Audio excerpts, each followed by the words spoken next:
This could be the dumbest idea I ever had. Or at least the dumbest idea I followed through on.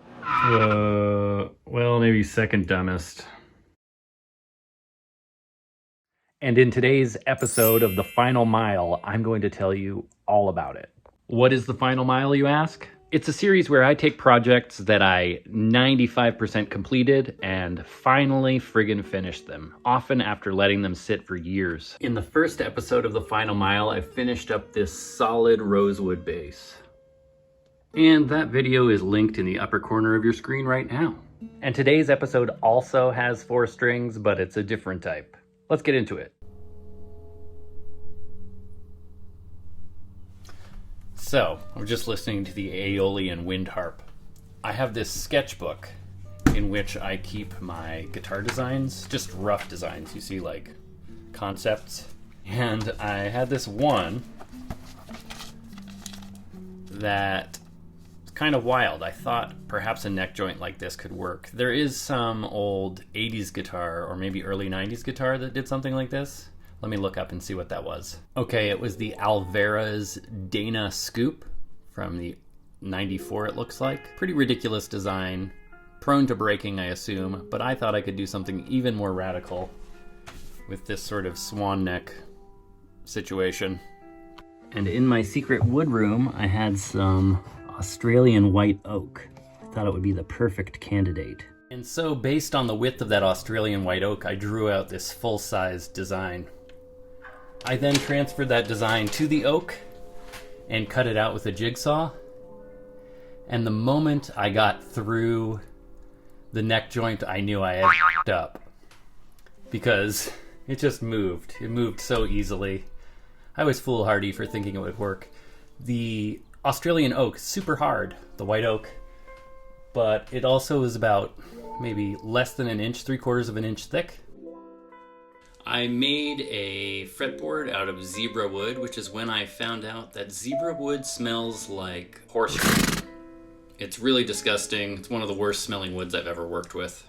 It also turns out that zebra wood is somewhat fragile. It's a very hard wood, but it was splitting along the grain, so I veneered the back of it with an equal part of Indian rosewood. And that also made me have more height over the body since there was no neck angle, so it allowed, say, 7 millimeters of height off of the body so that there would be some break angle over the saddle. Speaking of the saddle, I cut out another piece of zebra wood and made a faux tailpiece, but actually it's a pin bridge, and used the Indian rosewood that I had used for the fretboard veneer as a saddle.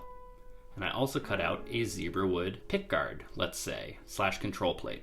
And I custom wound a pickup with Alnico 5 slugs and 42 AWG wire, and I will open that up a little later and show you the insides.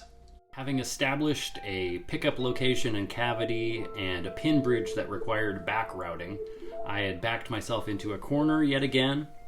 Pun intended, back, it's on the back.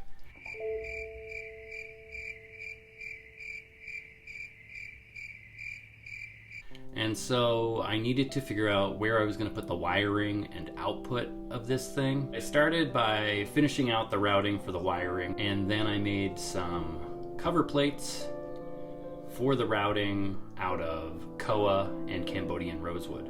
It was at this point that I realized I've been putting a lot of work into this guitar with a completely non-functional neck, and I had to figure out how to re-secure it so that it wasn't just a piece of scrap wood.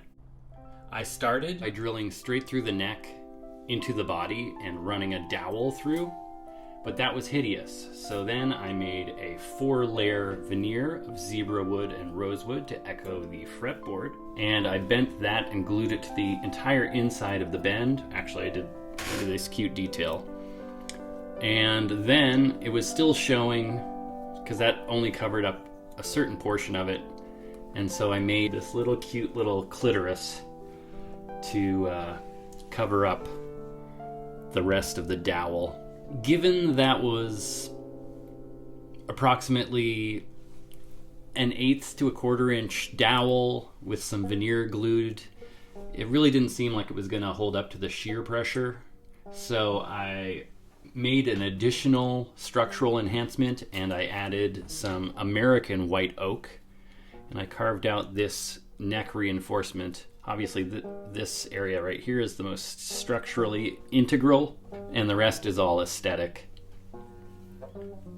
For the headstock, originally I had this design, and I tried a diagonal tuner layout, and then I tried this tuner layout with the buttons facing backwards, and I was gonna make like enclose it, but then I decided I didn't actually like that design, and after I got this design cut out, I thought it looked pretty smart. Especially I used these vintage Fender slot head tuners, and then I made some ebony string guides, a rosewood nut, hazelnut, and an ebony nut retainer. cashew nut. Just sitting here editing and listening to the video and realizing that this particular guitar has wood from so many different locations and continents. Australia, North America, Hawaii, Cambodia, presuming the Indian rosewood is from India. The Purple Heart is probably from South America. The zebra wood is more likely from Africa, but could be from South America. And the ebony is probably from Africa. Pretty wild. But anyway, let's get back to it. I also revisited my hexagonal neck design, which I find surprisingly comfortable, especially on a tenor neck. It doesn't really matter as long as it fits in your hand well. I first tried this neck design on this double neck electric tenor I made out of my dining table. It's a one-piece mahogany.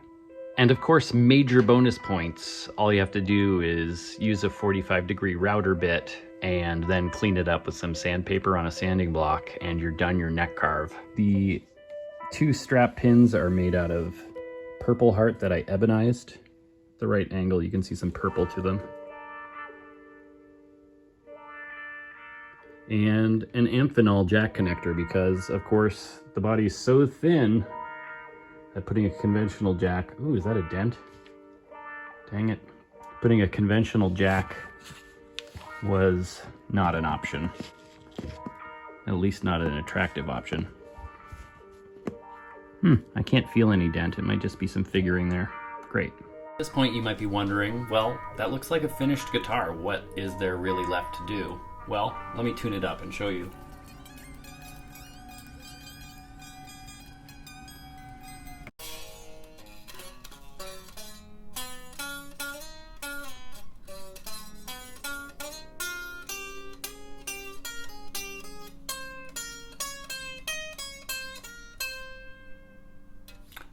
It's buzzy. It needs a setup. It probably needs nut work, it might need a new saddle, and it definitely needs fret work. And so, that's what we're here to do today, to get this over the final mile. Or a kilometer, a mileometer. So, this has just been sitting in a case, making sure it doesn't get dented or scratched. So I had to make sure the pickup's still working.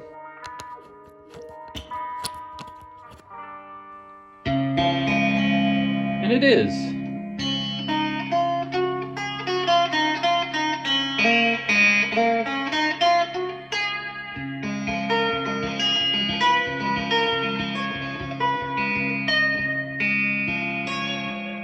So that's good news. Let's have a look at the pickup.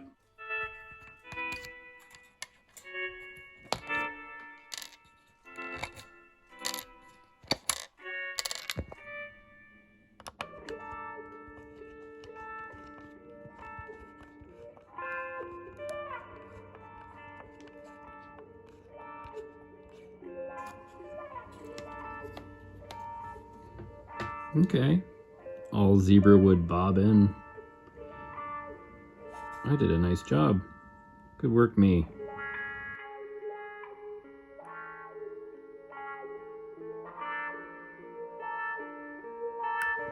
I did make sure to painstakingly line these up before I made the pickup.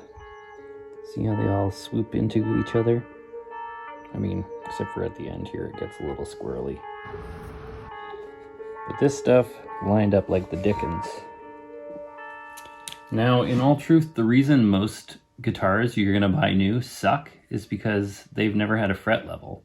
They're hammered in and they hope for the best, and they just expect that most people buying guitars are not very discerning about such things. And it's true. I even think back to my own guitar purchasing before I knew more about working on instruments, and a lot of this stuff would never occur to me. And you don't even really inspect things very closely. There are instruments I've had my whole life that I didn't realize needed fretwork badly until I came at it with a new perspective and a better knowledge base. One such guitar is right here in this case. This is the first guitar of any variety I ever owned, and it was a gift to me from a woman named Linda Wilden.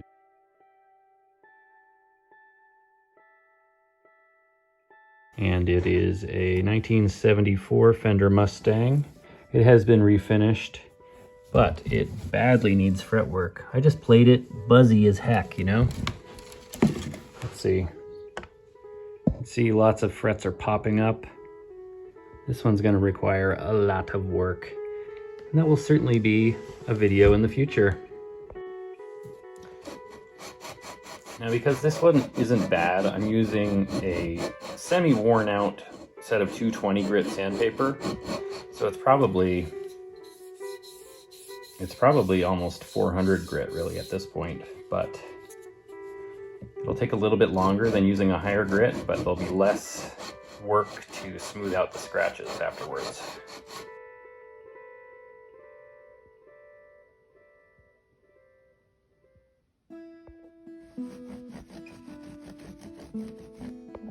When I first did the board, I thought it would be cute to fret all the way to here and then taper the frets off, but it didn't end up looking good, so I just did some veneer fill there instead. All right, now I have to crown these. Now this fretboard is finished with shellac, so I need to be extra careful. Proceeds to crown without any protective tape.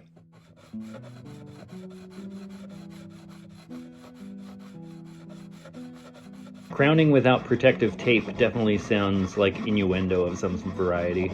That's what he said. In today's episode of polishing my frets a different way every single time, I'm doing 600 grit on a piece of rubber eraser, followed by this old worn out sanding cloth, followed by steel wool. I was noticing the sanding cloth was leaving a bit of a matte finish, which is fine. Once you start playing, it's not going to matter. But I'm getting a better polish with the quadruple O steel wool, so I'm doing that last. I don't like to use steel wool, especially on electric guitars, because the tiny little stupid hairs come off the wool and stick to the magnets of pickups. But in this case, I'm doing it. Screw it.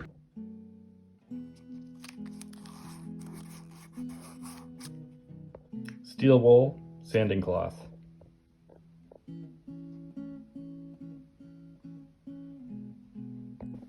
Look at that crap.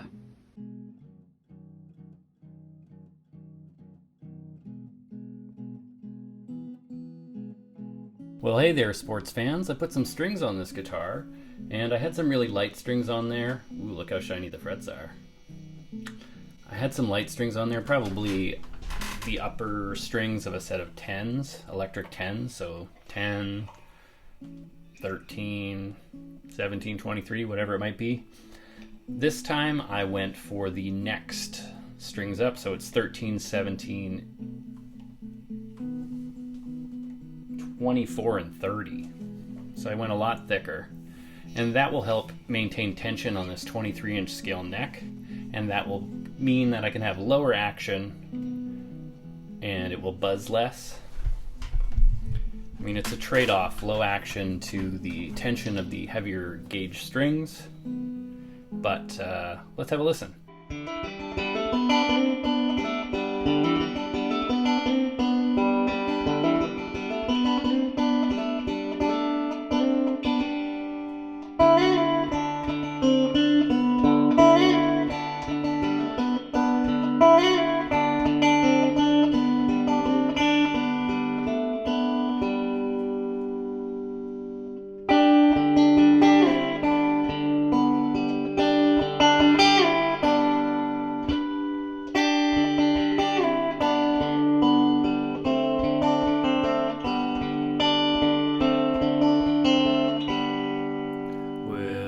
said you weren't wrong. You were right all along.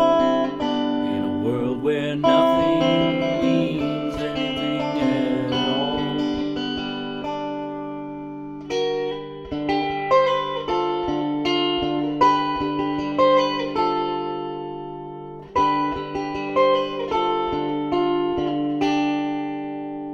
That's a place I call home, but my mind starts to roam to a place where you have done me wrong.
Well, me and Buggy really appreciate you guys watching this video. This series, The Final Mile, really is a great motivation to get projects done. So I appreciate your inactive participation in helping me get these projects done that otherwise have been sitting for years. This one's probably been 3 to 4 years that it's been sitting almost finished. And here we are today, finished, and I'd like to thank you and thank you for watching. Thank you to Patreon patrons and YouTube members and everyone who leaves positive comments and constructive comments and likes and shares. You can share the video, that helps. It helps the robot know that other people should see the video, and it shows it to them. Anyway, until we meet again, and I have several more of these final miles to do. I have several more instruments that are so close to being done and so frigging awesome that I'd love them to be done, and I'd love to share them with you.